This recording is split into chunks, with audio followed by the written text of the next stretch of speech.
and the name of our course is The Art of Breathing, Prana, and the Energy Body. And we're going to really cover things very comprehensively. We're going to be, each time we meet, working with the physiologic benefits of breath technique, the psycho-emotional mood management aspects of breath technique, the mind training of breath technique, and even using, finally, each time, the use of the breath to enter into non-dual awareness, which is samadhi and nirvana and the kingdom of heaven. So it's radically simple because we're working with what is so ubiquitous, which is our breath under our nose the whole time. And as we do study and contemplate the breath, we're contemplating what is most essential and learning not to take for granted this foundation of our existence, because whatever attitude we have toward the breath permeates our experiences. So we're going to get started on our slide presentation. And I hope it works as usual. So let's see. Okay. And I have to, you see, here we are. Okay. So this is a wonderful Alex Gray picture of what he thinks of as the energy body, the pranic body.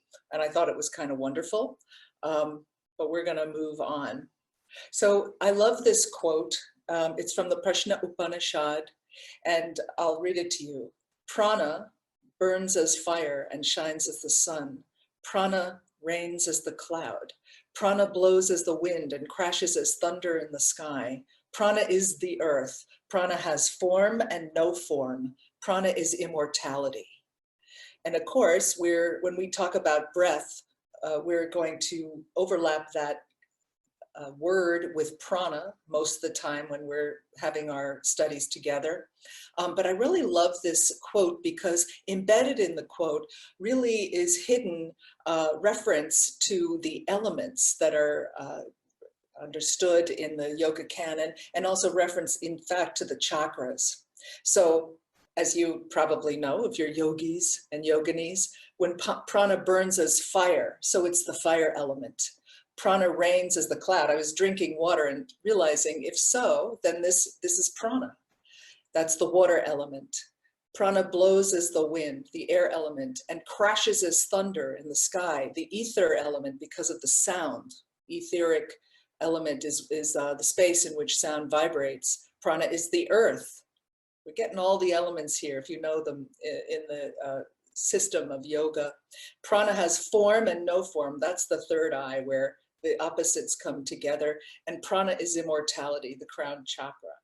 So truly, our journey together is going to be one that is really simplifying as we come to understand the underlying ground of being using the breath technique. So I wanted to start out our journey with an understanding of prana, or at least an appreciation of it.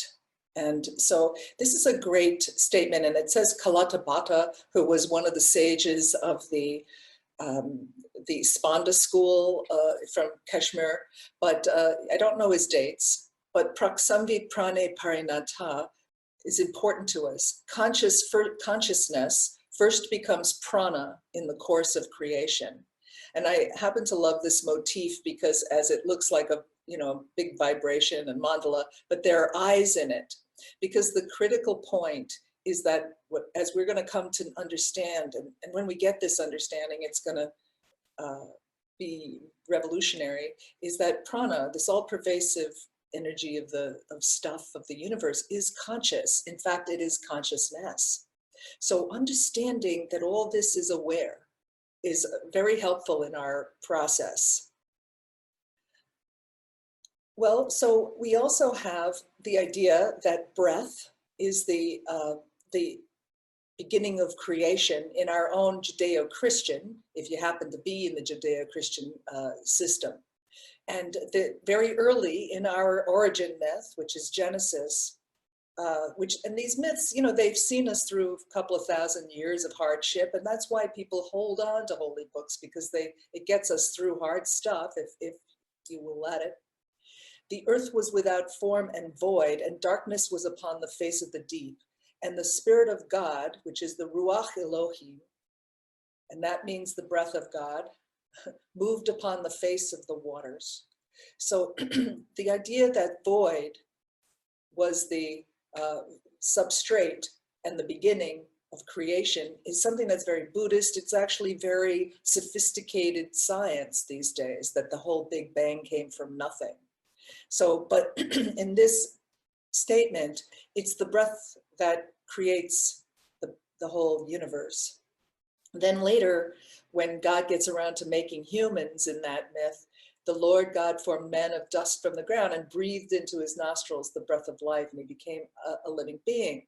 So under here, I have a few different words, and they're all words which mean breath or prana, breath, spirit, ruach, pneuma, and aloha, which is a native Hawaiian word. And all of these words are forms of the sacred.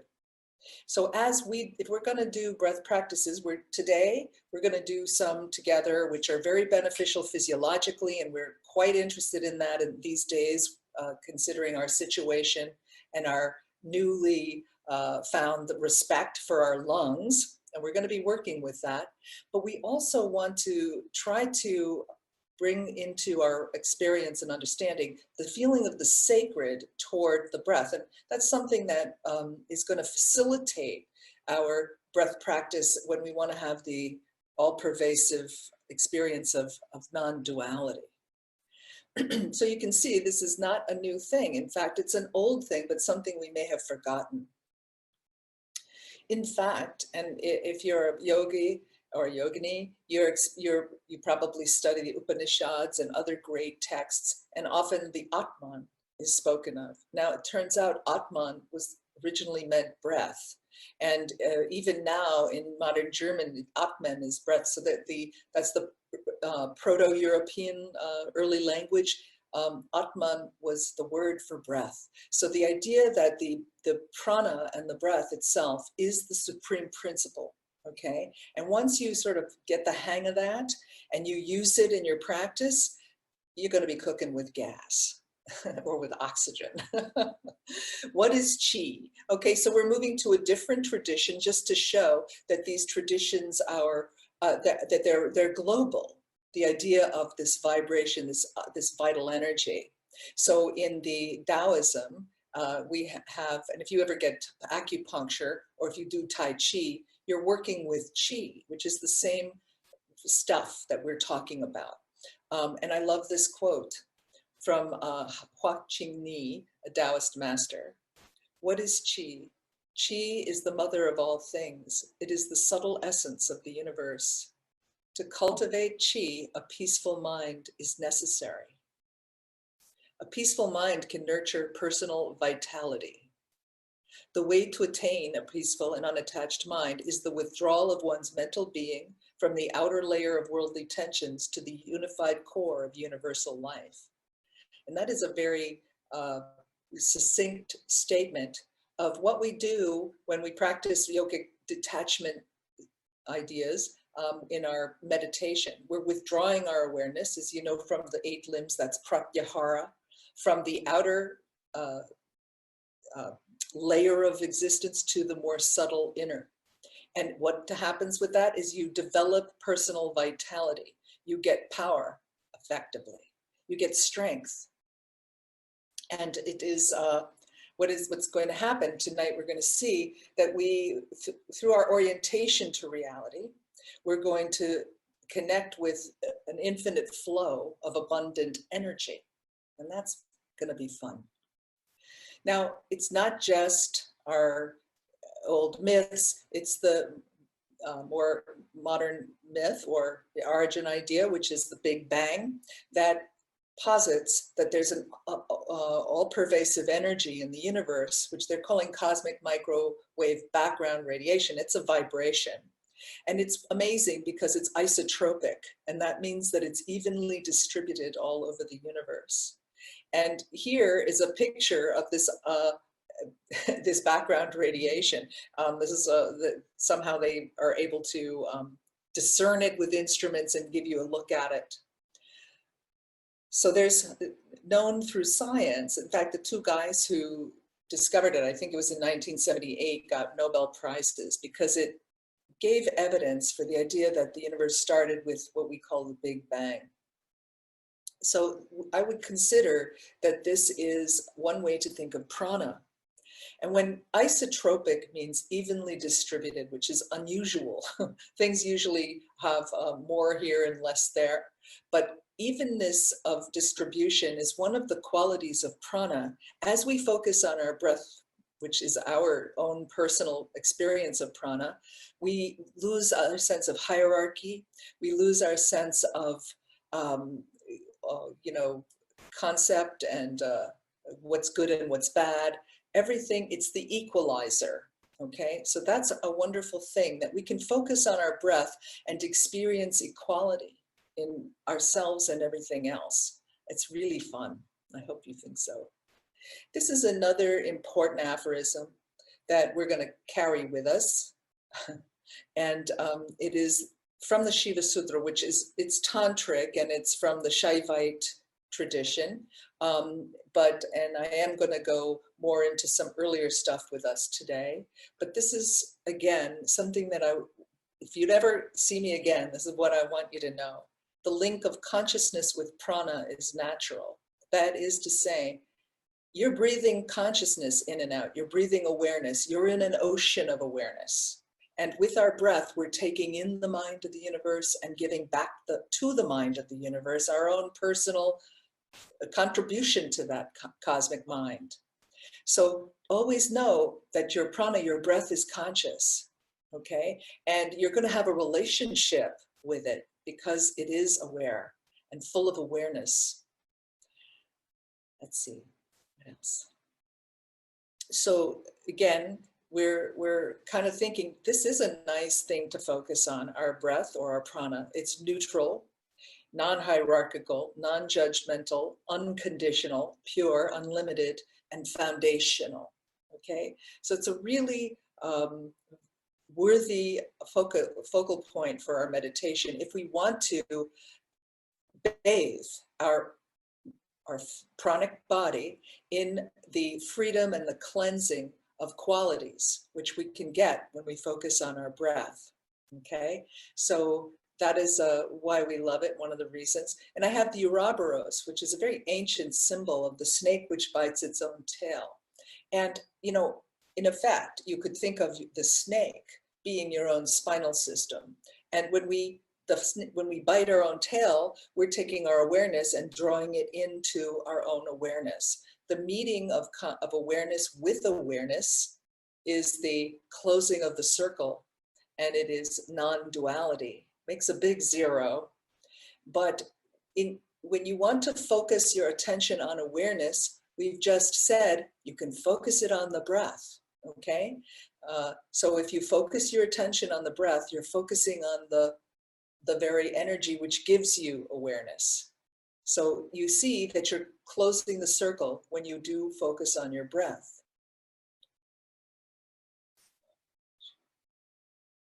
So I say that I love this. This is a Zen circle, and we're going to have a little bit of an encounter, a little bit with Zen tonight. And we will also really just be glossing over some other of our different metaphysical systems. But the Zen is very beautiful. And that calligraphy, because in Zen, the practitioners are always integrating the practice with an action, like the tea ceremony or archery or calligraphy, okay? And this circle shows that the practitioner has a very smooth flowing prana, doesn't it? So we're going to sort of shift to thinking about actually breathing, what it means to us, and get a little bit of some factual reference for what we do when we breathe. So you see here, adults when resting usually breathe about 12 to 20 times per minute. On average, a person at rest takes about 16 breaths per minute, 960 an hour, 23,040 a day, and 8,409,600 a year. But you see here, there's an hourglass, because this situation with this physical body, we don't have an unlimited amount of breaths, but each breath is an opportunity to return to source, okay? Once we learn the knack, each breath is an opportunity to practice liberated awareness, which we're gonna see how to do that.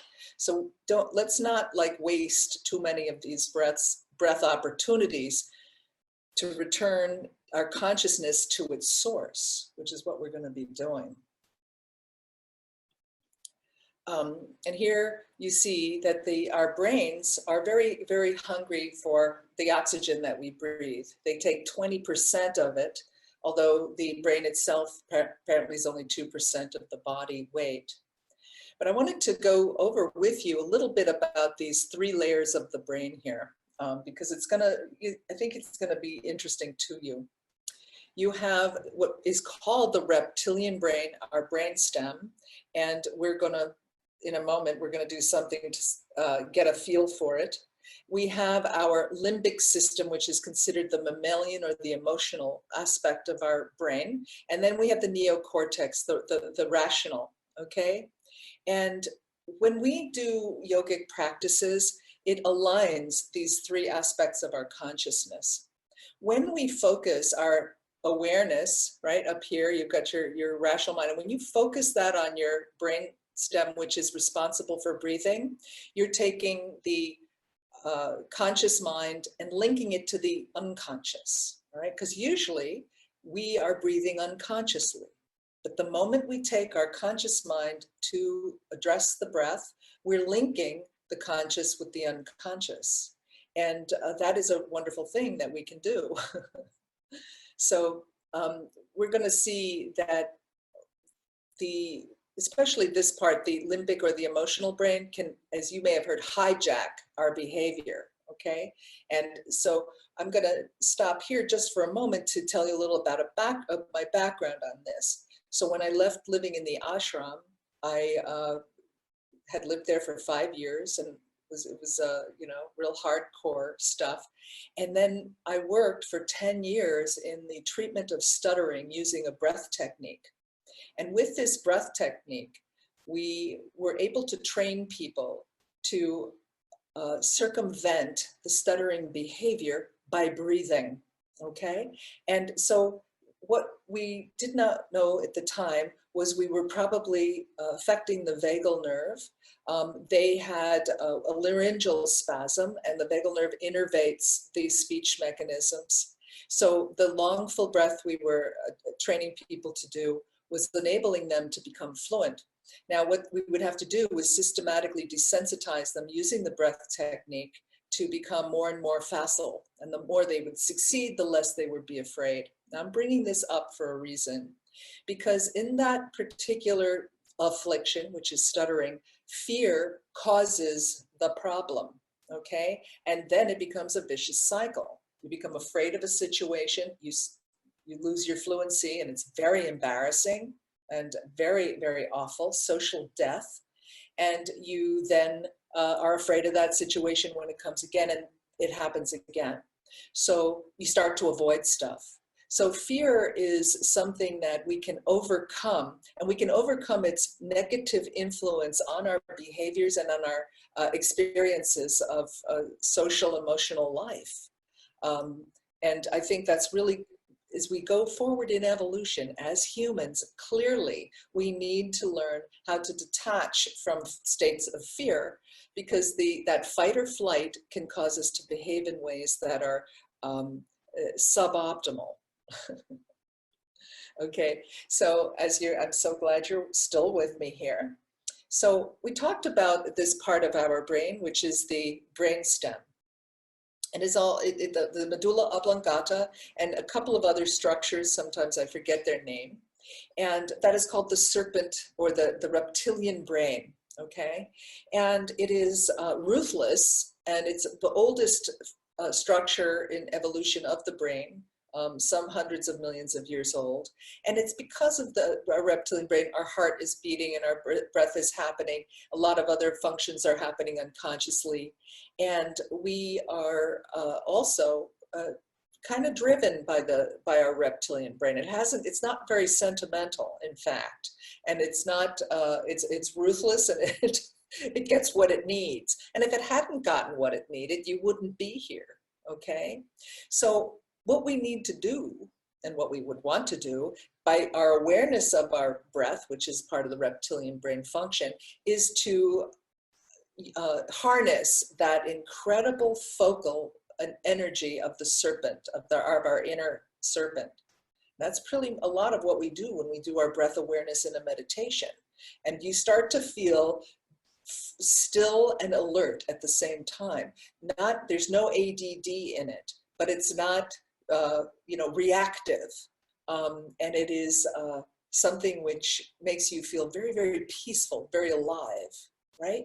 And so we see here Kuan Yin standing on the dragon, okay? And that's exactly what we want to do. We want to take and we're going in yogic practices to take the reason aspect of our brain and our pro-social emotions, which are love and compassion, and to harness the power of the reptilian brain, okay? And that's a lot of what happens when you do yoga. You know, when we do a yoga practice, we do reptilian poses, four-legged animals, and human. And we're trying to integrate the consciousness of these three aspects of our awareness. These are the gifts we have from evolution. Oh, I just put this in because all throughout Egypt, there are references to the power of the snake and the cobra. And this is all the pharaohs would have this cobra headdress.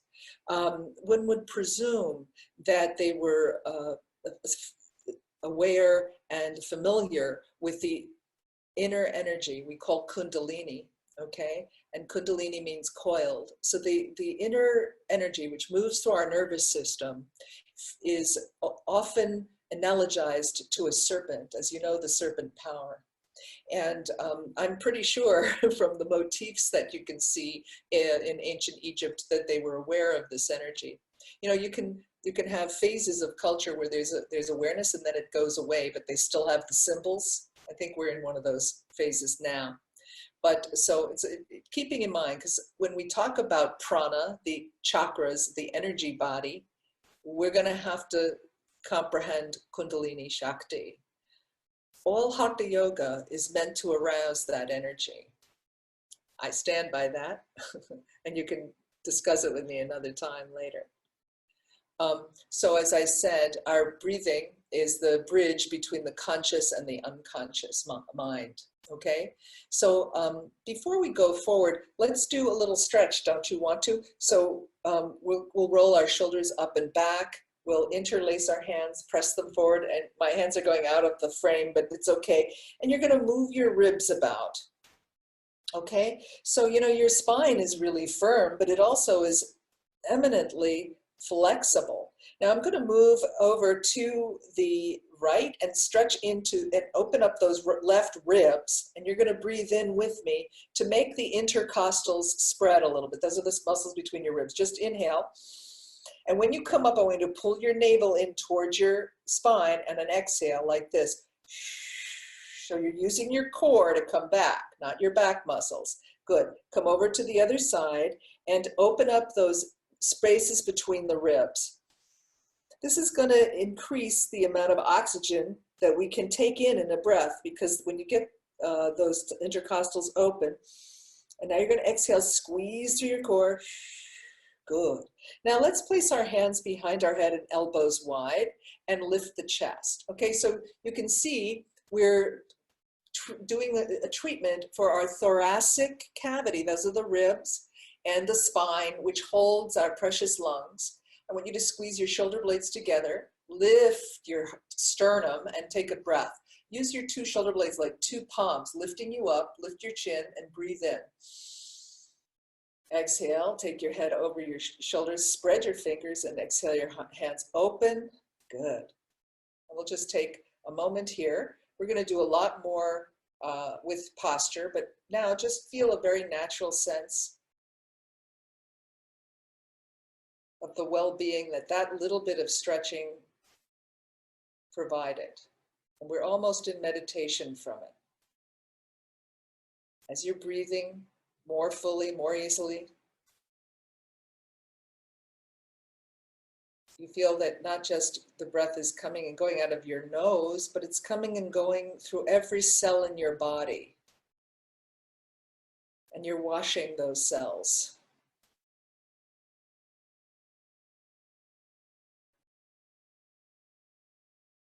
Good, and we can open our eyes.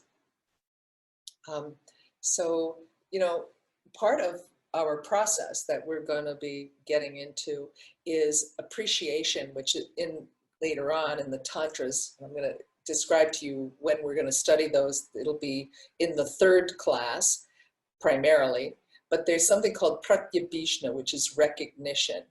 And recognition means that, the treasure of all reality is spread out around you and around me, and we're learning to recognize it, appreciate it, okay? And we're going to learn to appreciate the magic of the universe when we appreciate our own prana. We're going to do that, okay? So here, there's an affiliation. We talked about the rungs of the physical, the psycho-emotional, the mood training, the mind training, and then the non-dual awareness spiritual training, okay? And in a way, this corresponds to the centers of, we call chakras, but the chakras, you probably have seen this, have strong correlates with nerve plexes, which are particularly associated with the vagal nerve, okay? But all these clusters of nerves are kinds of attention, they're kind of awareness. And we're going to see a little later that the vagal nerve, which we are going to learn to cultivate and to benefit with breathing, is our form of awareness, the communication device, which tells us and tells the brain what's going on throughout the body. Now, if you take a deep breath right now, you're plunging your consciousness, because remember, breath and consciousness are a couple, okay? They're madly in love and they're inseparable. So if you take a full inhalation, you become more fully aware. And if you take a deep breath, you become deeply aware. And not only that, as you deepen your awareness through deep breath, you become more appreciative of the meaning of the situation. You can derive and extract teaching from the world because you're deepening your connection with it. So let's take a full breath now and connect the dots. Later on, like I said, we'll do some more posture, but right now, just easy, natural, full breath. Go all the way down to the floor with your awareness and your breath. And then, of course, if you bounce a ball and you bounce it against the floor, there's only one thing that happens, it goes up. Good. So I want you to do that a couple more times. The idea that the breath moves up and down our core does come very much into the tantric systems. And the idea is that your breath is constantly establishing the axle of the wheels of those chakras, okay? So, because we're going to be, as we learn this, we're taking our attention and our breath into our sushumna, our central channel, okay? Do it a couple more times. We're going to connect the dots and place the axle of the wheels of the chakras right in the center.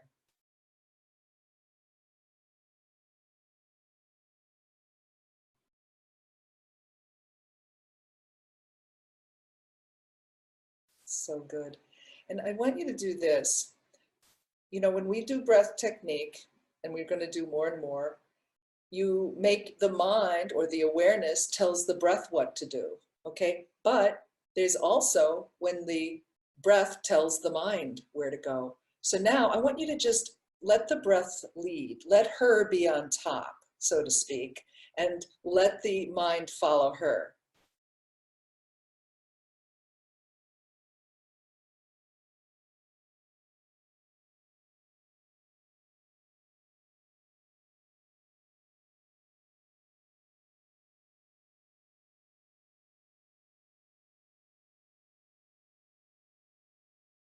Wonderful. And we're going to continue what you just did. I guess you probably know, and in our second meeting, which will be next Monday, we're going to dive into the references to prana and breath technique in the Bhagavad Gita, in Patanjali's Yoga Sutra, in the Upanishads, and in the Buddha canon, the Buddhist canon, the Tibetan Buddhist, the Anapanasati Sutta, and Zen Buddhism. So we're going to see how breath is in all those schools. But I just did pull this quote from the Bhagavad Gita, and you may know it because it's one of the definitions of yoga, samatvam yoga uchate.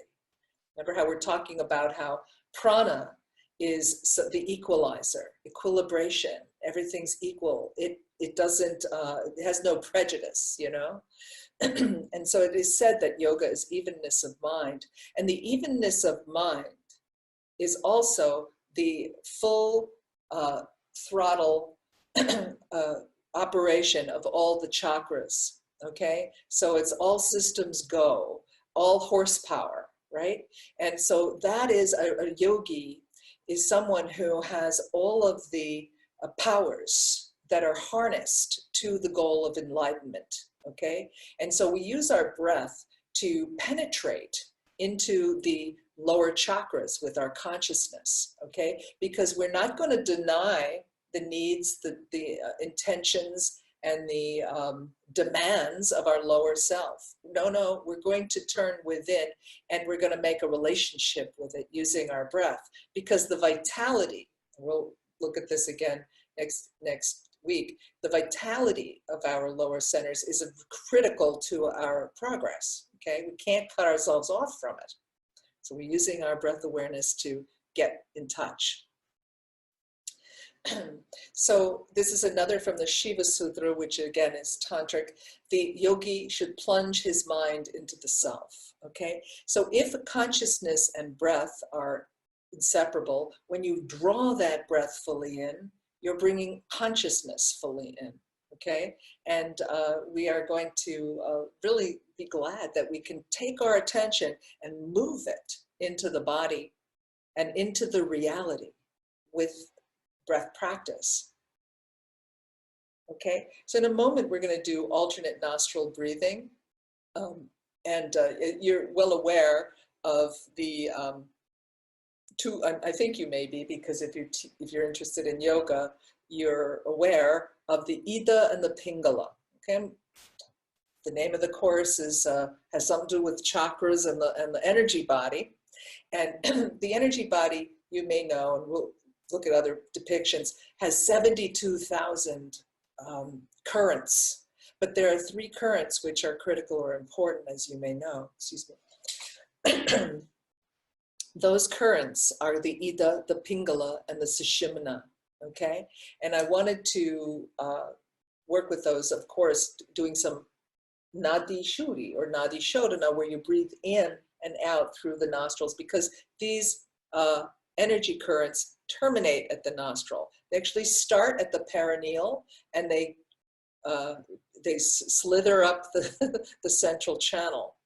They kind of look like DNA, but of course they were perceived long before DNA was discovered. There's a very clear connection with, this is the caduceus, which is Greek, okay? We can tell from the motifs that the Greeks knew about this subtle energy. Okay, so there's subtle energy in the body, and the 2 energies of the Ida and the Pingala, which are the sun and the moon, the active and the receptive, are entwining the central channel, and they have to become equal. I'm going to show you why. Okay, so here these 2 profiles are equal, And because of that, they create this central thing, which is a chalice, okay? It's the Holy Grail right over here, because that's the unity or the vision of oneness, the samadhi, which sets up when you have the perfect equality between the pairs of opposites, okay? When you do Hatha Yoga, you're simply bringing equal circulation to the right and left parts of the body, because you're doing everything with perfect symmetry. And because of that, you become competent to see the oneness, which is underlying the apparent difference. This is Gutta Vidya Jaganmaya Dehe Chajnana Sambhava Udayo Yad Prakashena Guru Shabdena Katyate. This is the thing from the tantric text. It says the duality that you're experiencing is embedded in your body. Okay, what are you going to do? If you have inequality in your two hemispheres of your brain, there's no beautiful unity, there's no chalice, there's no holy grail. Okay, so we want this, not that, right? We walk around like this most of the time, and you know what? The world doesn't make sense when it looks like this. It makes sense when it's like this. So in a moment, we're going to do alternate nostril breathing to get that, that symmetrical meeting of the two halves of our hemispheres of our brain.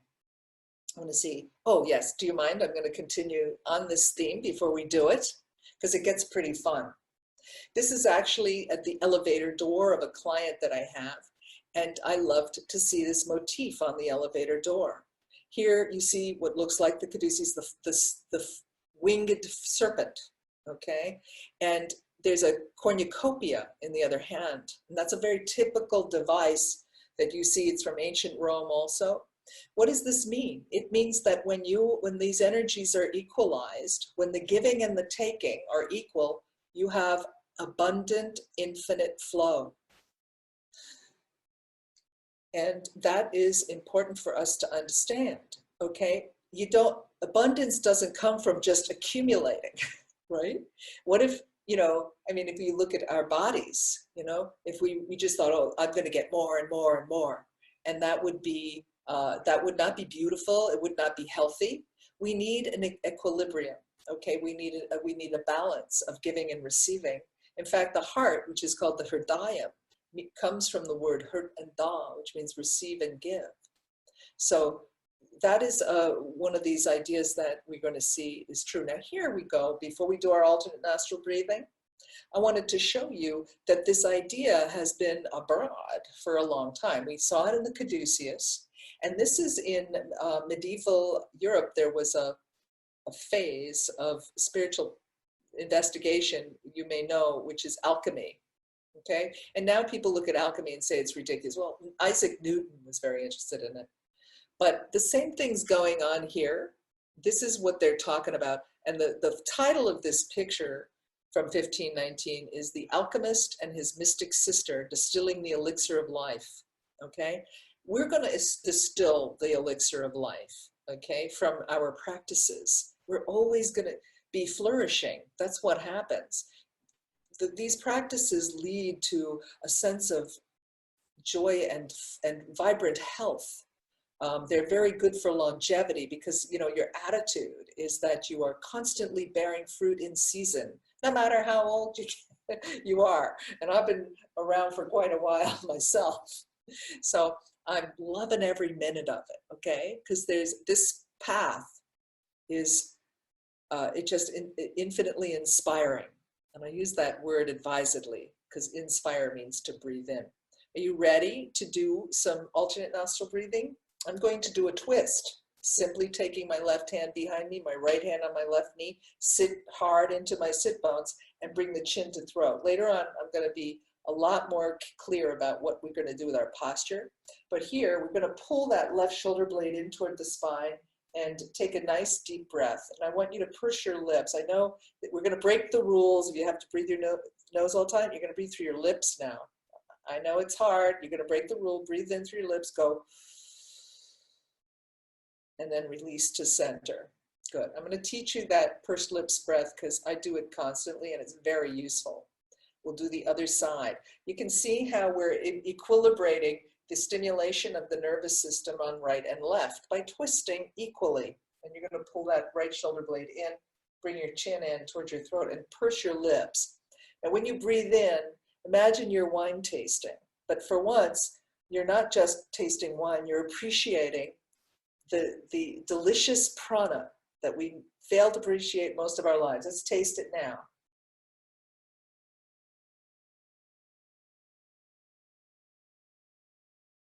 And then back to center.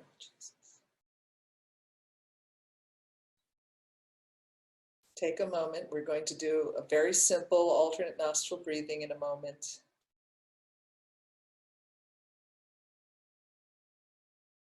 And taste already the distilled wine of the balanced prana moving through you.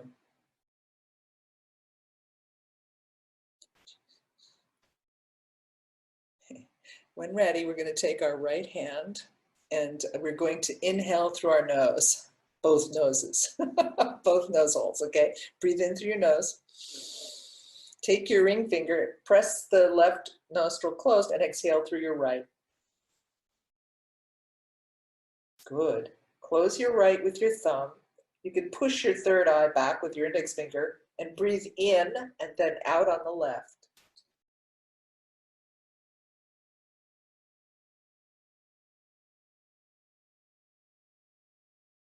Good. When you're finished, close the left, in and out on the right. By modifying the aperture through which the breath flows, we're able to appreciate it, to examine it, and to exalt it in our consciousness. Exhale through the right. Good. Close the right with your thumb and breathe in and out on the left.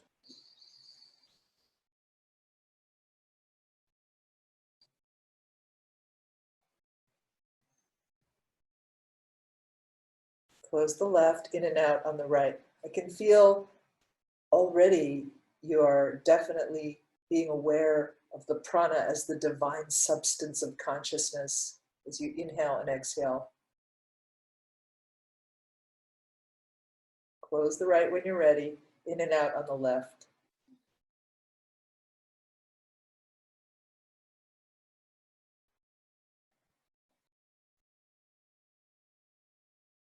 Close the left. Here we are distilling the elixir.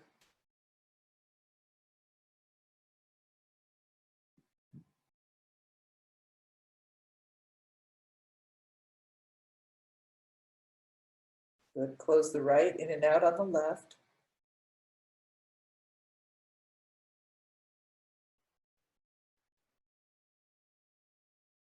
Close the left, in and out on the right.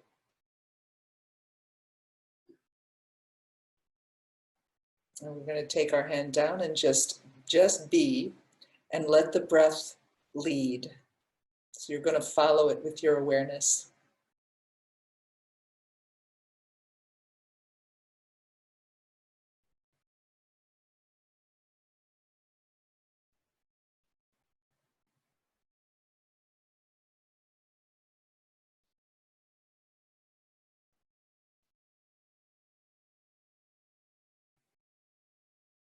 Very nice. Let's take a deep breath and carry on. We get a little more chances to meditate as we go. Okay.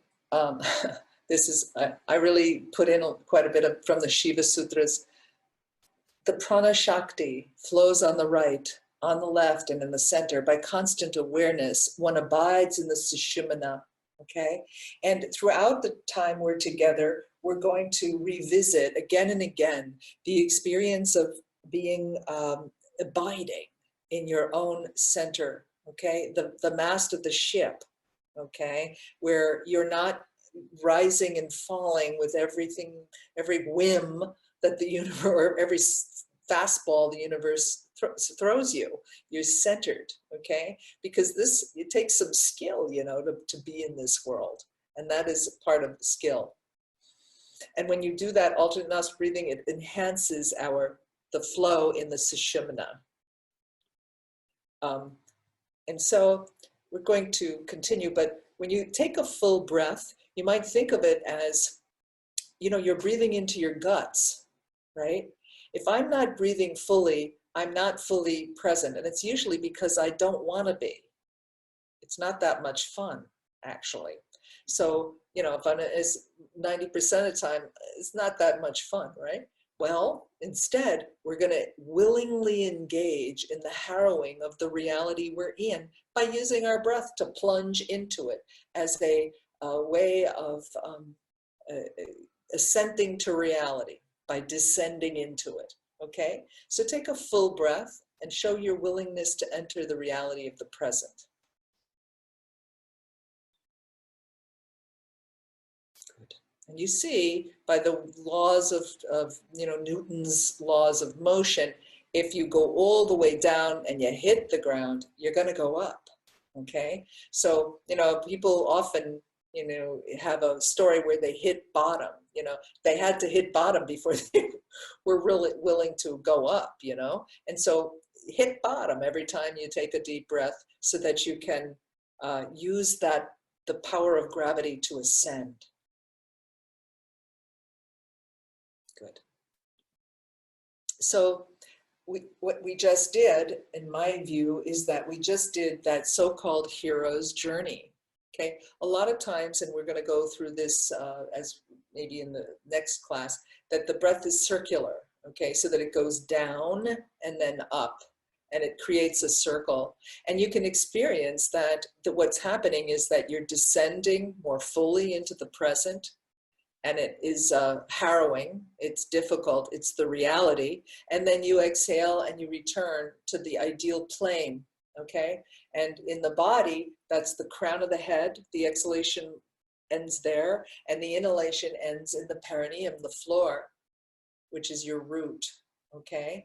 And so we have these other heroic journeys. I've got Moses over here, and he had a stick, and his like work with, he had a stick that turned into a snake, if you recall. Now your spine is a stick that turns into a snake. It can be firm, but it can also be adaptive, right?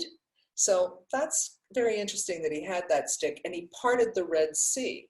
When you ascend, which is what we're going to be doing with our consciousness through the levels of consciousness, which we call chakras, you're parting the Red Sea and you're going to the promised land. This thing here is even more interesting in a way. It's our wonderful Wizard of Oz. Now, Dorothy wants to go home, and she takes the help of the Cowardly Lion, the Scarecrow, and the Tin Man. And do you remember the three layers of brain? The will, the emotion, and the intellect, or the higher knowledge. Okay, they all have to go together. There's no Wizard of Oz with just the Tin Man and the Scarecrow, or just the Scarecrow and the Lion. You need all three to get where you're going, the yellow brick road. And so you always know those three, which is will, heart, and mind, have to be in partnership, okay, if you're going to move down the road. Now, if you recall, these guys went through a hell of a lot of stuff that wasn't fun. You know, it was a harrowing journey. But through that harrowing journey, they learned that they had what they didn't think they had. The Lion didn't think he had courage. The Scarecrow didn't think he had a brain, and the Tin Man didn't think he had love. But they learned they do have those things. The three, Scarecrow, Lion, and Tin Man, that's their ego, the egoic sense of lack, okay, which is cured by these processes. That's really what happens. So every time you breathe in, you're being heroic. You're being brave enough to be here.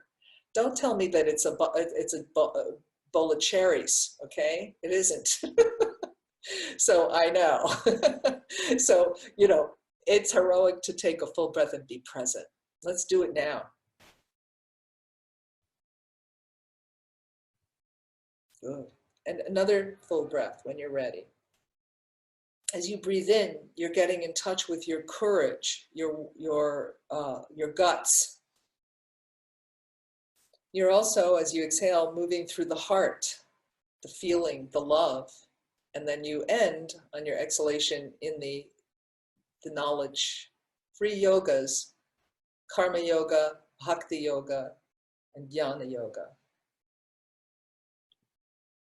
All right, so now we're going to get a little bit of what I'm calling actionable intelligence, and that is things we can actually do, which we must do, especially as we prepare ourselves to adapt to the situation that the world is in, because this is called the evolution, okay?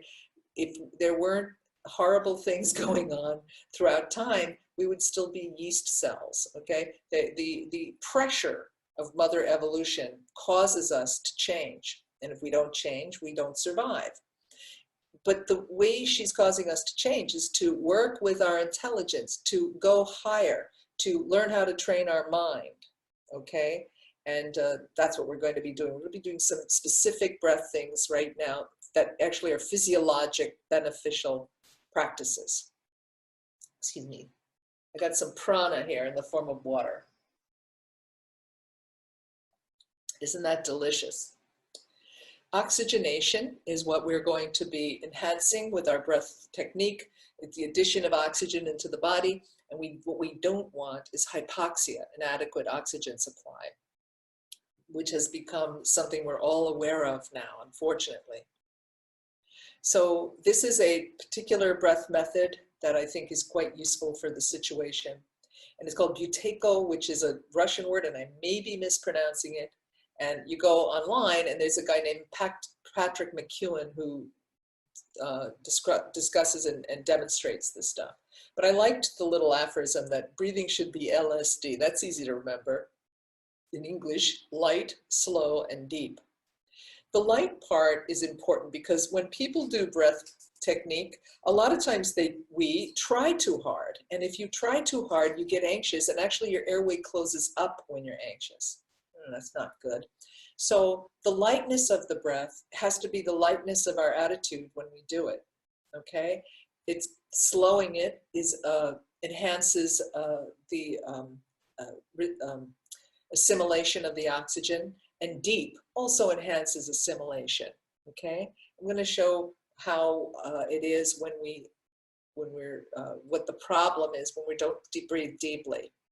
This part, which is this airway, the bronchial tubes, is a terrible word called dead space, but that's actually the way that it is referred to in pulmonary land. Dead space. Why? Why dead?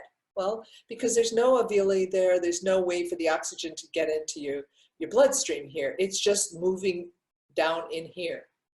But when we have shortness of breath, this is where the oxygen is, okay? And it's a very maladaptive thing, the panic attack, which I've worked with people, and the shortness of breath, because the more it happens, and in an asthma attack, the more frightened you become. And when you're frightened, you know that fear, you can always feel it in your midsection, that's the diaphragm tightening up. And if the diaphragm tightens up, then the breath stays in here, and you become more air hungry. Okay, it's not good. We have to make sure that if we're going to get air in here, it's going to go down in here. Okay, so this is, instead of the way I usually teach it, is that the abdomen should expand.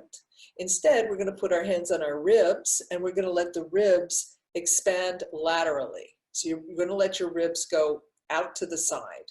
Okay, so let's try that together. Feels good, right? Let's do it 3 or 4 times.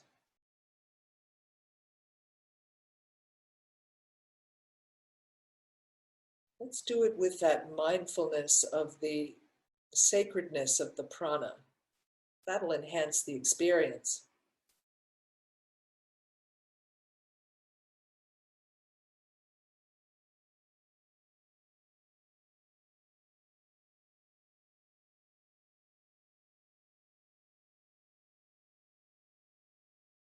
Wonderful. We can take our hands down and just sit comfortably. And can you let the ribs expand laterally without touching them? Let's try. Don't try too hard. It should be light.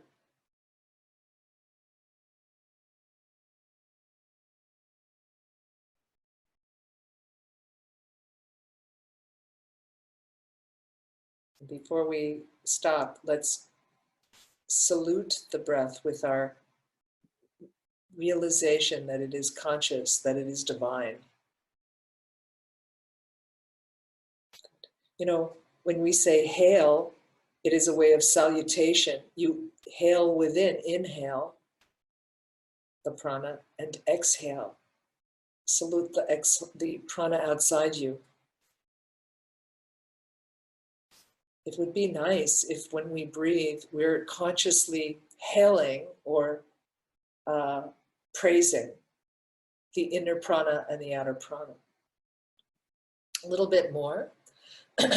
So to show you how all this area here doesn't have delivery of oxygen to the bronchi, to the alveoli, right?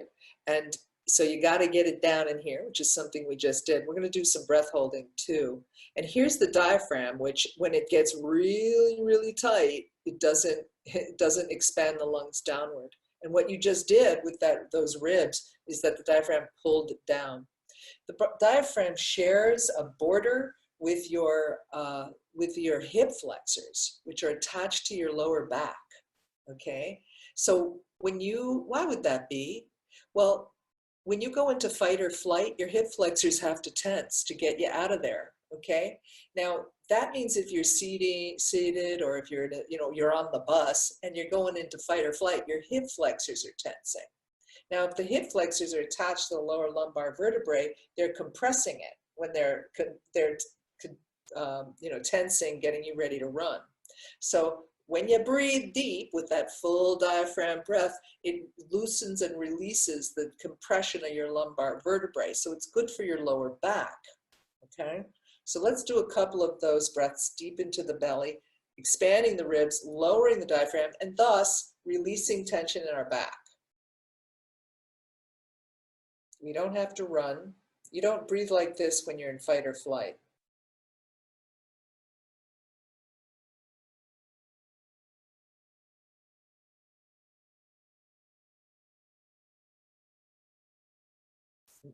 You may feel that you're in such a place of peace that you don't need to breathe, and that's fine.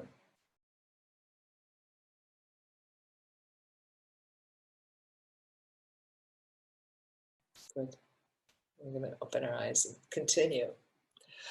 Okay, finally, these are some more of the actionable intelligence and things that I have told my students so many times, they're probably sick of hearing it. And I'm going to tell them again, because when I see them walking on the street, they haven't imbibed the lesson. And that is the forward head posture. Okay, we are on our devices. The kid here has a backpack. Throwing the head forward, it may result in the loss of 30% of vital lung capacity. Are we in a situation where we can afford to lose 30% of the oxygen that we should be taking into our blood supply? Is that okay right now? It isn't. You need to bring your head back so that when you take a breath, you don't lose 30% of the oxygen that you're due, okay? But we're gonna do something here, which is, remember that brain stem? Well, we're gonna lengthen it. We're gonna place our head back, and it's called opening the gate, the jade pillow gate, okay? Put your hand on the base of your skull and push it back. Bring your chin in. Good. Now that reptilian brain is optimally placed between your brain and your spinal cord. Push back. Good. And now take your hand down. For a moment, reach with the top back of your head. Now take your fingertip to the back of your head and the top, and you find an indentation, and it's called the posterior fontanelle. If you don't find it, don't worry. Just press up with the top back of your head. Good. Now take your hand down. We put a swan there because the swan can be something we can think of if we need to go into this posture and remind ourselves. The chest is forward, the neck comes slightly back, the ears are back, and the chin is down. Relax and breathe.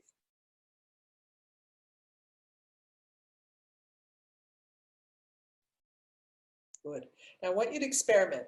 Put your head forward like you're completely unconscious and not paying attention, and now breathe. Now bring your head back. Good. We're going to enhance that even more. You're going to put your palms up and squeeze your shoulder blades toward the spine and pull the elbows back. These are the rhomboids. And if you want good delivery of the oxygen to those lungs, you're going to help your airway by pulling the scapulae back and pull them down and lift your chest. Breathe in. Now you're doing isometric tone. I want you to keep it going, because when we let go, you're going to see that you're receiving more oxygen for the same effort of breathing. Take your hand down and breathe. Excellent. Now, when you're at work, at home, do the rhomboid isometric tone, and you'll take at least a few wonderful, very free, very fresh breaths, which deliver you that oxygen that you are entitled to. From the Patanjali Yoga Sutra, we have the concept of pranayama, and I'm practically in love with Patanjali because he's so smart, and there's nothing like the Patanjali Yoga Sutra. It's the whole roadmap. But he says, posture being accomplished, let's get those chin back, movements of inhalation and exhalation should be controlled. This is pranayama. So we'll be doing a little of the things that he told us to do. When he described, and that's another thing about Patanjali, is he ever uses a term, he defines it so simply. He's a big fan of Occam's razor. The simplest explanation is the best. Pranayama has 3 movements: prolonged and firm inhalation, exhalation, and retention, all regulated with precision. Prolonged and fine, that's important. Prolonged and fine inhalation, exhalation, and retention, all regulated with precision according to duration and place. Okay, so fine prana is something that we're going to understand. It's going to help us to become mentally fine. Why would we want to do that? Because we want to penetrate the veil of illusion, which is called Maya, which is the veil of differentiation and duality and multiplicity. Okay, we got to look past the multiplicity, but it's a veil. Okay, and you can't break through that veil with a battering ram. It's too subtle. Okay, you need a subtle tool. So what are you going to do? Well, you're going to make your attention subtle. And the way you're going to make your attention subtle is to make your breath very fine and pay attention to it. So here, we're going to do one of the things that Patanjali said. We're not going to refine the breath right now. We're just going to make it go long. We're going to prolong the exhalation. Okay? So just do a little breath counting. So I'll count the first few times, then we'll count quietly to ourselves. Breathe naturally, and then take a breath in, 2, 3, 4, out, 2, 3, 4, 5. In, 2, 3, 4, out, 2, 3, 4, 5. In, 2, 3, 4, out, 2, 3, 4, 5. Do this through your nose now.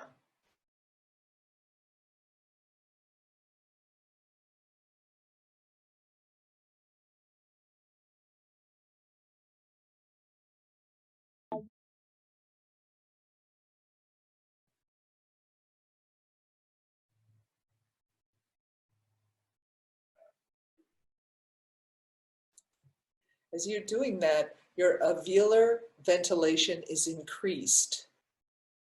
You get more oxygen. I don't want to hear that you're having breathlessness, shortness of breath, or any kind of panic attack. I'll show you what we're going to do in case that would happen. These are the breath lengthenings and the fineness of the breath, but I want to go through this. See the little turtle? Just slow down, slow down. Let's do the cooling breath though, right now. Okay, so we did inhale and exhale through our nose, and most breath practitioners are very much about breathing through your nose, and there's good reasons, but we're going to cheat and we're going to breathe through our lips. We did it before. It's called the cooling breath. It's going to refine your breath. It's going to lengthen your breath. You're going to taste it, you're going to hear it, and you're going to feel it. So all that awareness is going to be easily drawn to the breath. Let's do it together. Purse your lips and inhale. Feel the coolness on your tongue. And now hold the breath. Now exhale through your nose. Notice the change in your consciousness. Good. Let's do that again.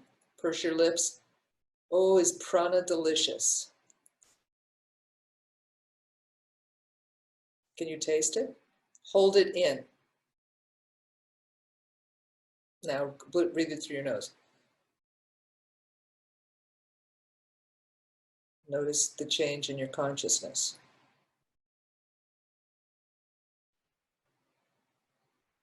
Beautiful. I just want to show, before we look at this slide, I wanted you to understand that when you held your breath, you get dopamine, and dopamine gives you desire, okay? So when you are low dopa, you have no desire. In fact, I'm noticing, because I'm homebound, which I'm sure you are too, I don't have a lot of motivation. That's low dopamine.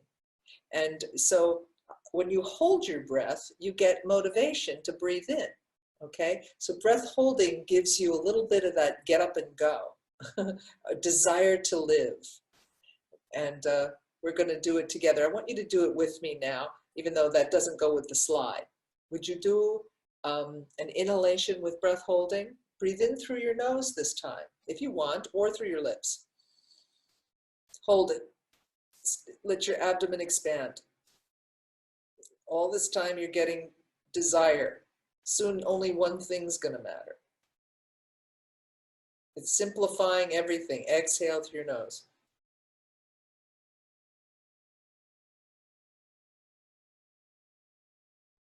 Beautiful.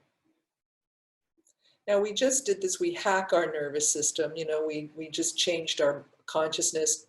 But we have to realize this is not mechanical, because we're working with consciousness itself, the divine goddess Chitti. Okay, so when you held it in, if you hold the breath in with that knowledge, it truly enhances the spiritual delivery of what the breath can do for you.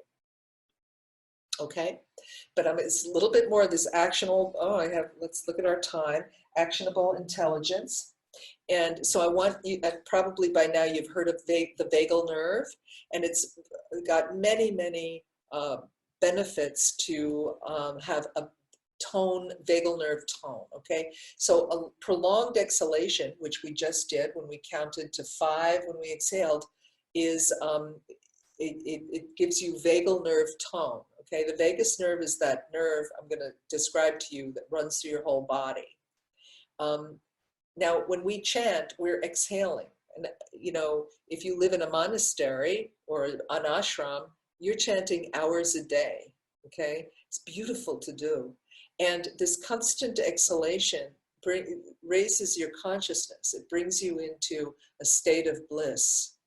That is what chanting can do. And it's also the vibration that with the mantra and the feeling with which you're chanting, that you're saturating your cells with the neurochemistry of love, along with this long exhalation. Let's look a little bit at our wonderful vagal nerve, my favorite picture of it. And you see that it's got all sorts of involvement in our facial expression, something we'll go into maybe next time we meet. And it's got these outlets, okay? And there's a lot down here. So this is, when you take a full breath, you're making the vagal nerve active. As I will quote, breathing deeply relaxes the body because it stimulates the vagus nerve, which runs from the neck to the abdomen and is in charge of turning off fight or flight. You know, fight or flight is perfect when you're needing to fight or flee, but the rest of the time it's an obstruction to our joy. So we don't want that. This is the guy who developed the theories, Dr. Stephen Porges, and he says, he talks about it in evolution, the polyvagal theory. It's really brilliant, and I'm sure you've heard of it, but if you haven't, this is someone you can start to look at his YouTubes and so on. links the evolution of the autonomic nervous system to the emergence of pro-social behaviors and posits that the neural platforms supporting social behavior are involved in maintaining health, growth, and restoration.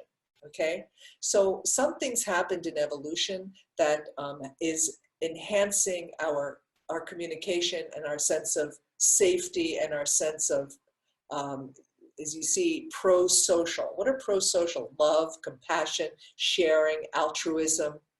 That's where evolution is bringing us. Why would it do that? Doesn't it want us to survive individually? Yes, but we are, as we evolve and we develop love, compassion, the sense of unity, altruism, what we're doing is enacting the truth of the matter, which we are all one, okay? And when you know that you're one, it's very empowering. Okay, you get a lot of energy from the state of mind, which is the state of mind of knowing you are one with all beings. Okay, so this is where evolution seems to be bringing us. So courage and compassion are developed even with the work with the vagal nerve. Okay, the nerve of compassion is what he calls it. When activated, it is likely to bring feelings of warmth and expansion in the chest.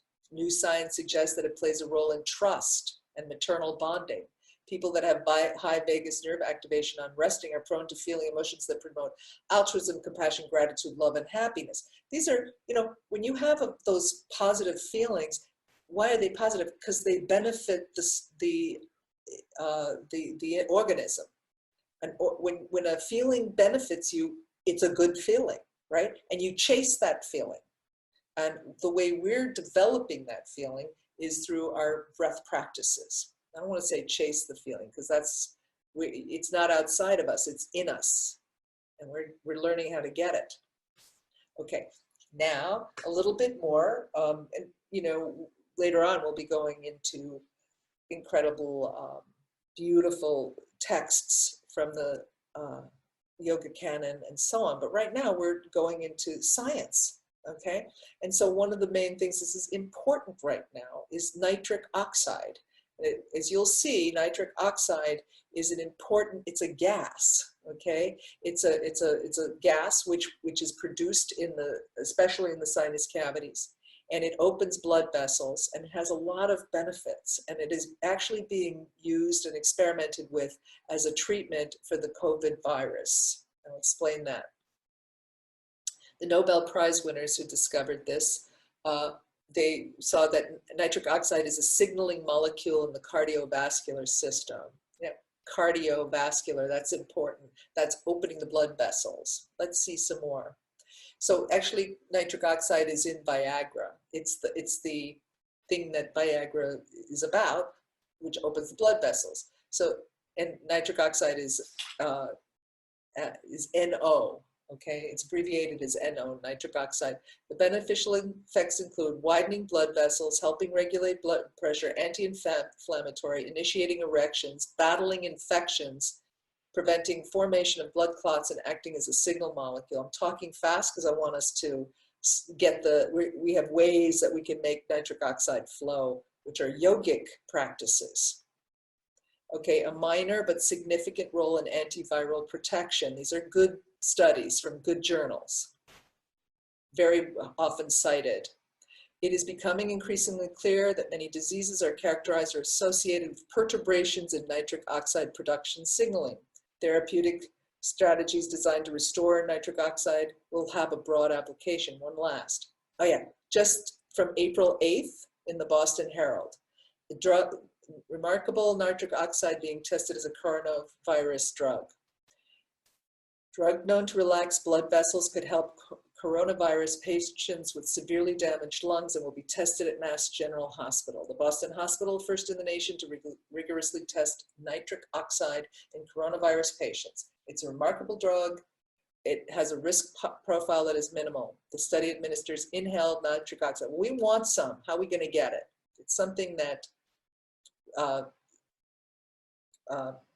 yogic technique has been doing for thousands of years. The breath holding, and then we're going to be humming, because the humming produces nitric oxide in abundance. I'll show you in a moment. Let's do the breath holding now. So you're going to breathe in through your nose and exhale through your nose and hold your nose. Don't breathe in. At this time, there's nitric oxide in your sinuses and it's building. 3, 2, 1. Now breathe in. Okay, you just gave yourself a dose. Let's do it 2 more times. Exhale. Hold your nose.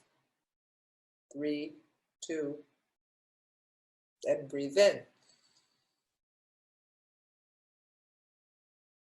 Good. Now, if you get shortness of breath or a coughing attack, you may have, you know, it's a folk remedy. Hold your nose.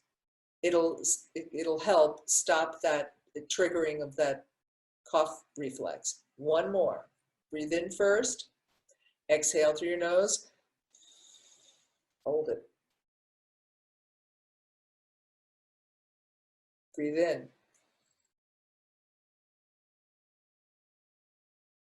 Good.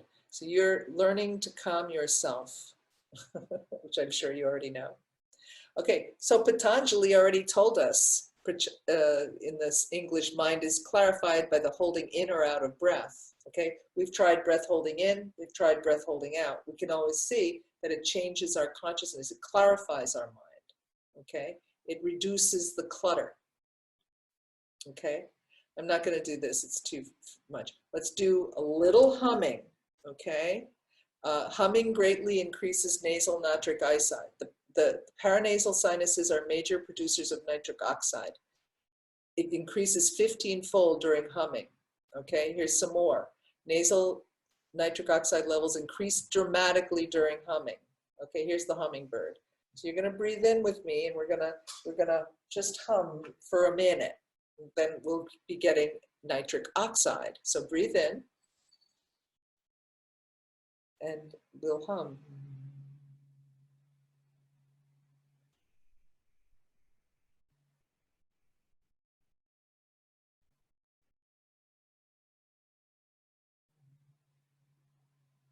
Good.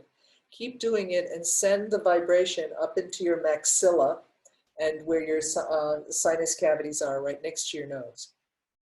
Breathing in, you can even groan and go, mm.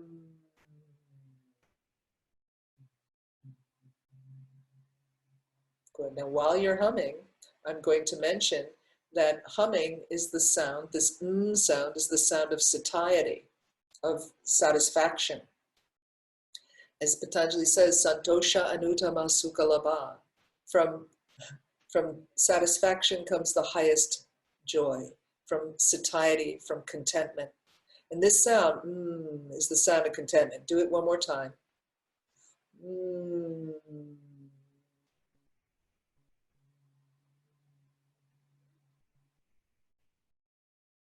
you are attuning to the vibration which is going on all around us, which is the pranic ocean, which is humming.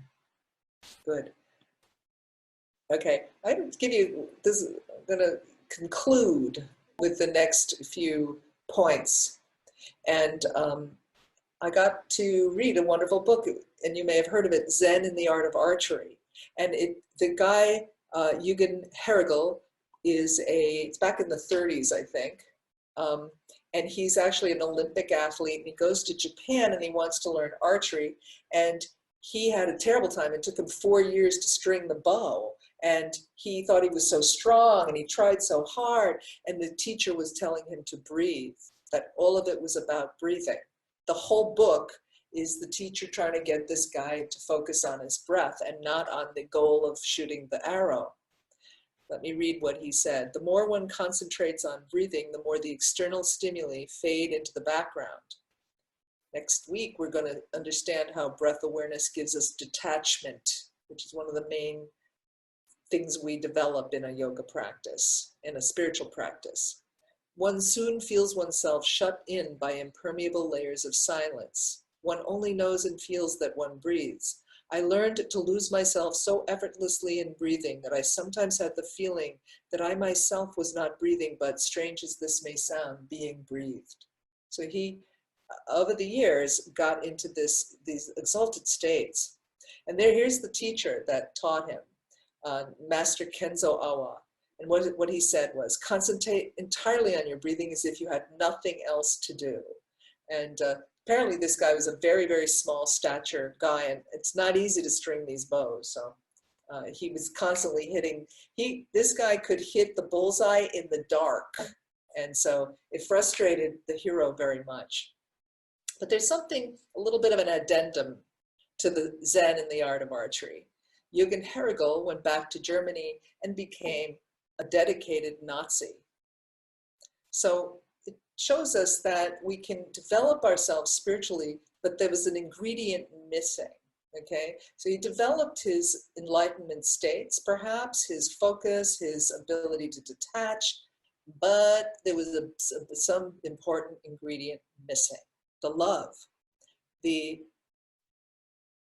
selfless love. And so let's look into that a little bit.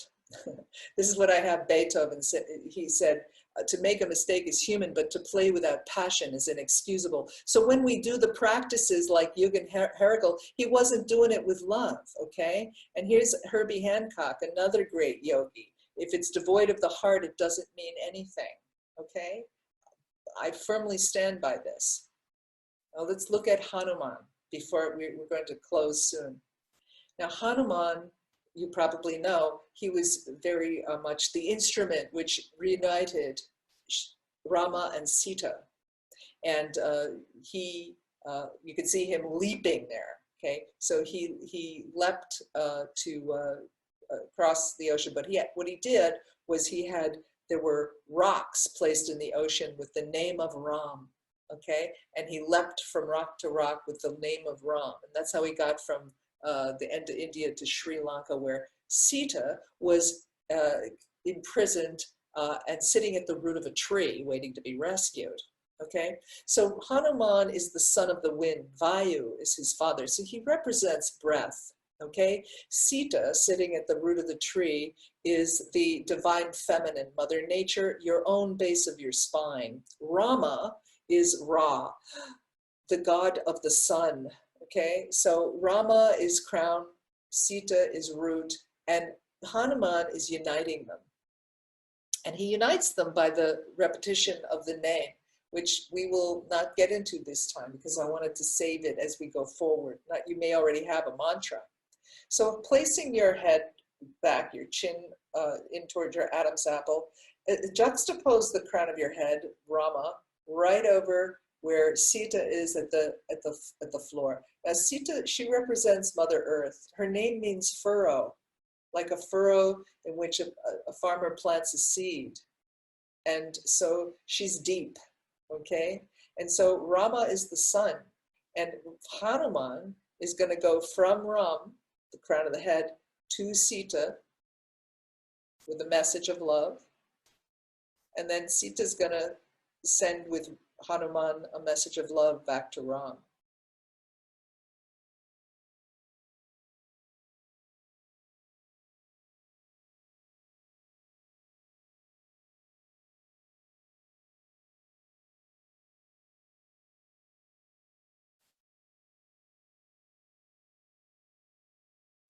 When Hanuman gets to Ram, Ram has to wait for a moment while he writes a new love letter. And then down does Hanuman go to Sita. She receives it and writes her own love letter back.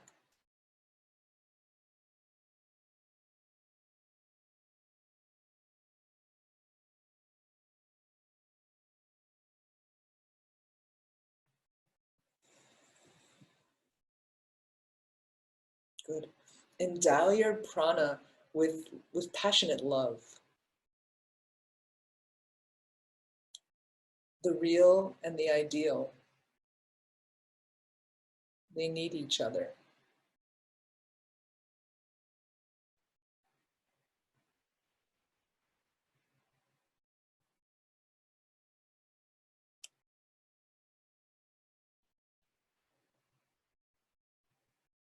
In fact, getting tantric, at the end of the inhalation, there can be a kiss sent by Ram.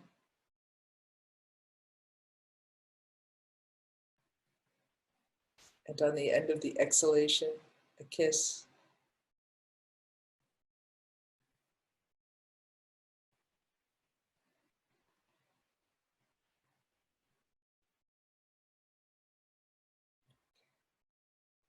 All right, let's put our palm together and the fingertips to the third eye. So Rama and Sita, you know, they're gonna get it together within us. Okay, so I put this here because people often refer to the mind as a monkey mind. And I think that's denigrating to the mind. And later, as we study Tantra, we're going to understand that the mind is divine. And the fact of its restlessness is one of its most helpful features in our process to non-dual awareness, because the mind will never be satisfied unless you give it the throne it deserves. We use mantra for that, and we also respect it. When you're inhaling and exhaling, which is mind stuff, adore it, revere it, venerate it, okay? In so doing, you arouse the divine Shakti, or Kundalini Shakti, which is also called the Holy Spirit. Here's a moment, and it's right at this day, because Easter Sunday, where Jesus arose, and then he goes to this room where all the disciples are cowering, and they're shocked to see him.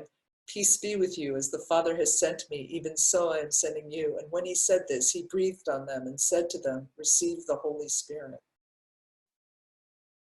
Great gurus awaken the Holy Spirit through breath and other means. But can you experience the breath that you're breathing now as the Holy Spirit?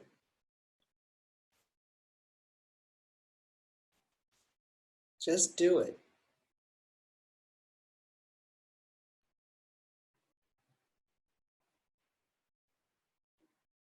And feel the warmth in your heart.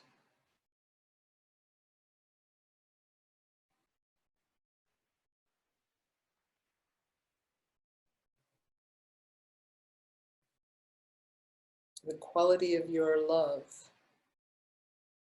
is your most important attribute.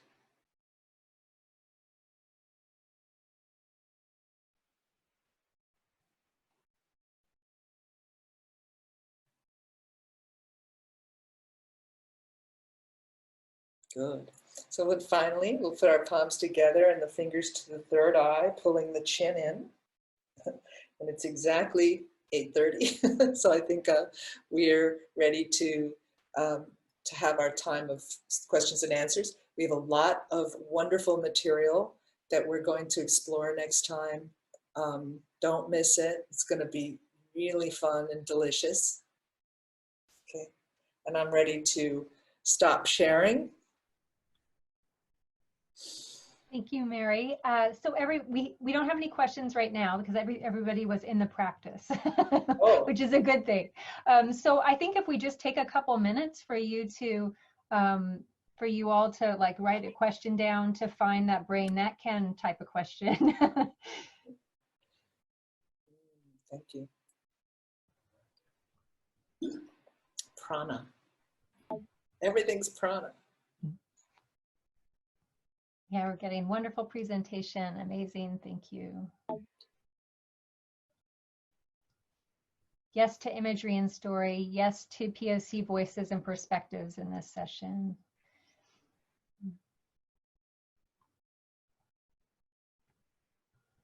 Lovely. Thank you. Okay, first question. Is there a particular, oops, one second. They're coming in now, so. Is there a particular eye lock, eye gaze when eyes are closed? Well, I don't make my eyes do anything. You know, in the Bhagavad Gita, it is advised to gaze at either the tip of the nose or the third eye. My eyes roll up into my upper crown anyway.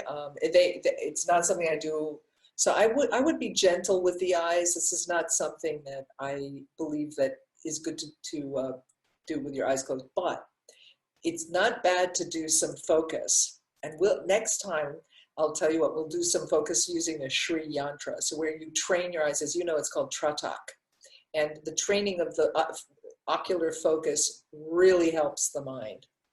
And so we'll do that with eyes open.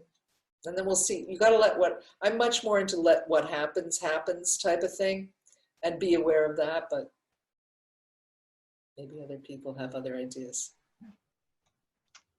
And this was a question further back. I wanted to know if breath can help one reach the state of love and joy for the present and hence for everything around you. I accidentally access to that state of mind and heart when emotionally I truly let go. However, it lasted for a few days where I had a taste of abundance, but since then I haven't been able to be in that state. And now my consciousness is ever eager to be in that state all the time. So, I think that, the few little pranayamas that we did probably changed your consciousness in ways that one has to slow down and pay attention to and appreciate. So, yeah, I mean, these ways of breathing, especially the breath holding, clears the mind. It sort of reboots the computer, the screen. And so I would definitely try the breath holding, but what you're going to need to do is to love your breath. And I teach that, and I'll teach it again next time, is how do you love your breath? And, what we just did was we imagined that it was the love affair between the god and the goddess. But you can also, when you purse your lips and you breathe in, you can taste it. You can learn to appreciate it. Why am I saying this? Because love, if you if you practice it in association with breathing, it permeates the experience, because it's really love chemistry that's getting into the cells. You're saturating yourself. Now, suppose you can't feel that. Put on some chants by Krishna Das. I tell you, you chant one of his loud Om Namah Shivayas, it'll break apart some of these, depressing structures you may have built up. Do some chanting. Supportam pranayama. The next question is, any comments on yawning? Yanni? Yawning. Oh, yawning. I'm doing that a lot lately. I don't know. It's people ask me about yawning, and I don't really, if you're yawning, I don't know. I don't know anything about it. I'm sorry to tell you. I yawn sometimes. Do you yawn excessively? I don't know. That I'll study up on yawning, but I don't have much to say about it. I don't like it when I'm talking to my son and he yawns. I don't lump that. They're grown men, my sons, but when they yawn, I'm like, oh, I'm so boring, right? Is it normal to become emotional with that way of breathing in the mouth? It just hit me. I've also worked with clients who have a lot of anxiety around breath retention. Any suggestion for building up to it? Well, yes. And, I also have worked with people with a lot of anxiety, and that's why it's follow the breath where it will, but they can hold for 1 second, because when you hold even for 1 second, the breath gets your attention. So if you want to try with them, holding for 1 second, the other thing you can do is make them go like this, just like blow, through their lips. And just extend the exhalation. That might be all that a very anxious person can handle. It reduces allostatic load, which is stress chemistry when you do that. Next question, how can we start meditating if you are in a place of non-love, of negative emotions?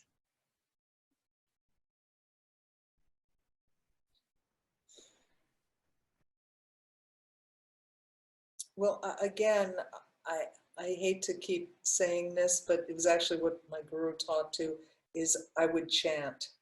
Put on a tape and chant through your pain, which I've done a million times.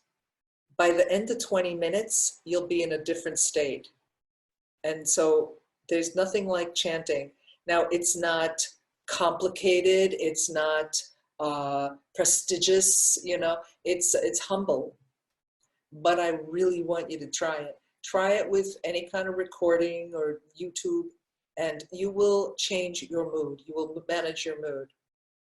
Then you're going to get used to feeling joyful, and then you're going to do what it takes to feel joyful. You're going to manage your own mind stream with breath awareness practices. We'll do some more next week, of course.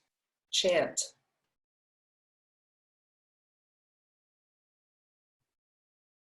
One second, there's a lot. I just lost where we were. There was one. Okay, I found it. Is belly breathing natural or reverse breathing? What's reverse breathing? I'm not sure. I don't. Yeah, they would have to provide that. Yeah. Well, you know, if you practice belly breathing as we just did, you can get habitual about it. Anything you do 3 times, it'll happen automatically. Now, what I would do, associate it with an activity like doing the dishes, because you got to do the dishes every day. Do it 3 times, and then the 4th time it happens automatically. You're breathing into your belly, or letting your ribs expand. The other way to get a full deep breath is to breathe out all the way. That's why that blow the breath out. The next thing that happens is a deep breath in. Actually, some more clarification was provided. So belly goes in on the in breath, and the belly goes out, or versus belly goes out on the in breath. That is not the way. I don't like to use incorrect. The abdomen should expand when you breathe in because your lower lungs are filling and your diaphragm's pushing your viscera down. Okay? Now, we didn't make the belly, we did ribs today. But your ribs should go out. Okay? This is, or the abdomen should go out. But because if you're bringing breath into the lower lungs, the diaphragm's dipping down and it's pushing your viscera, so your abdomen expands. On the next time, we're going to do hard exhalations that pull the abdomen in. So we'll clarify that next week. In breath and out breath. In breath expanding, out breath pulling the core in.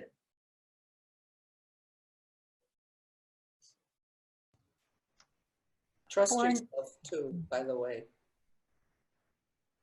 For no generation, should we combine the humming with the holding of the nostrils with the breath out?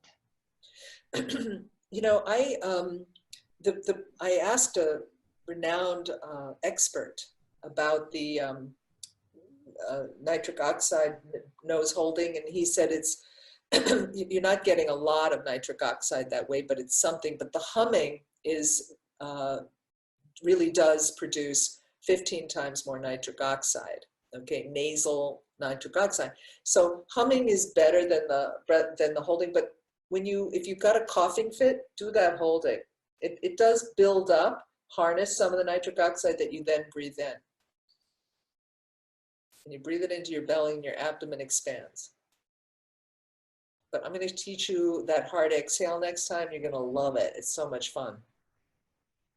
It'll pull your abdomen in.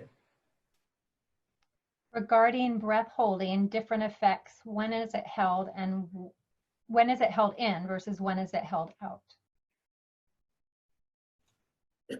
Well, I'm not sure I understand that question, but it's you inhale, you hold, and then you exhale and you hold. You go all the way to the end of the in breath or all the way to the end of the out breath. But don't try it like that guy Herigel tried archery. Do it with feeling. Don't you remember that you're taking in the consciousness of the universe and holding it inside you? Then you're letting it go out and you're reaching out with your consciousness into the ocean of awareness. That's what should be guiding you, not the mechanical sense of what am I supposed to do? You could create that's the important part of what we're doing is the affect. Like I said, you don't want to be like that, like the guy who was the archery thing. So can the breath be held in or held out or both? You can do either one. Okay. And you can do Patanjali both says you as can well. do, yeah, you can do both, but not at the same time. Be hard.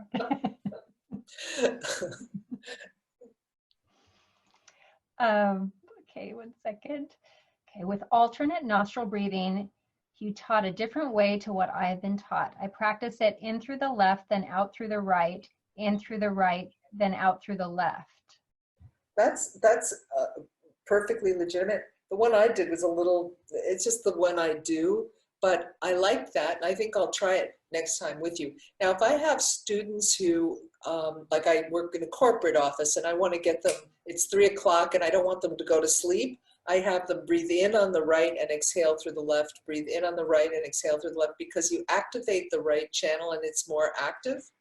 But then when you want people to get calm, in on the left, out on the right, in on the left, out on the right. But the way you just described it is, it's a little complicated, so I tend to do the one I did because it's easier. Listen, ease is okay. Things being easy is fine. You're talking about breath, okay? It's easy and it's natural and it's not complicated or rigid, I think. But I appreciate that you didn't, decide there's only one way to do alternate nostril breathing. There's a lot of different ways. You should play with it. At the, oops, I just lost it. At the end of the course, will we have a pranayama routine to practice daily? Okay, I promise you will. And there, pranayama goes a long way. We practiced a few easy ones. I want you to try some of the things we did, and then we'll get into a more systematic routine as we go forward. So, but don't, pranayama is, you should do a little bit, and then the rest of it is about breath awareness. All right. So the breath's going to happen anyway, and it's about mounting your attention on it and loving it and letting it take you to the source, which it's going to. Is there a different effect of focusing breath either side of the nostrils and Nadi Shodhana? And you talked about that. Okay. Yeah, so that one you've already addressed. I think one is a little more, gets you active, and the others, like if what I had done in my corporate class was I had them breathe in through the left, and they were all like, they didn't want to go back to work, they wanted to take a nap. So it was a very strong result, and I think you should try it. You should experiment. Be a scientist. I just heard about I was watching a thing on Watson and Crick, who discovered DNA, and they had all this information. They used to go into a room and play games and doodle, and the answers came to them because they played with the information. And that's just tantric. So be playful, be relaxed. It's not so rigid. This is a problem. Most of the time I encounter it again and again. People want rules, and it's not like that. Not in my world. I have a couple more questions. I am new to conscious breathing and focused on belly breathing with a chiropractor to the point where it feels like I'm controlling the muscles in my abdomen and forcing the breath and breath holding. I love this idea of light breathing, but even when trying this, I felt like I am holding down my breath. In other words, it's not free. Any thoughts? I think that if you were in front of me, I would probably have you do some bellows breathing and then stop trying to do anything. I think you're overriding the natural breath, and we had those two things. One is where you control it, and then the other is where you, like, let's say in Tantra land that they're a couple, right? One is on top and the other one gets on top sometimes. So sometimes let the breath tell you, let it take you. I don't know if I'm giving you the rigid rules that you would like, but I'll try. And the last question for the moment is, during alternate nostril breathing, what does the finger on the third eye do? Well, for me, it's so I do. Let me see. So effectively, it pushes my head. Remember how much more you open the airway when you produce the position of the head above the chest, head, chest, and neck in alignment. Krishna says to Arjuna when he's telling him, and we're going to go into the importance of that posture again and again. So I did the third eye like that to push it back. Now, you may not want to do that, and that's okay too.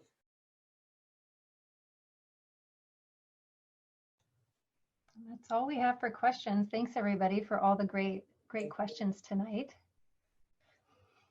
Did you have anything else you wanted to add before we close up? It's 8:48. No, but I can see that we'll get into next time. We'll do some more defined pranayamas for people, but I want us to also be more natural about our approach. You got to trust that nature is on your side in the quest for liberation, and you can um, align with it, and that's what we're doing. We're aligning with nature. Thank you.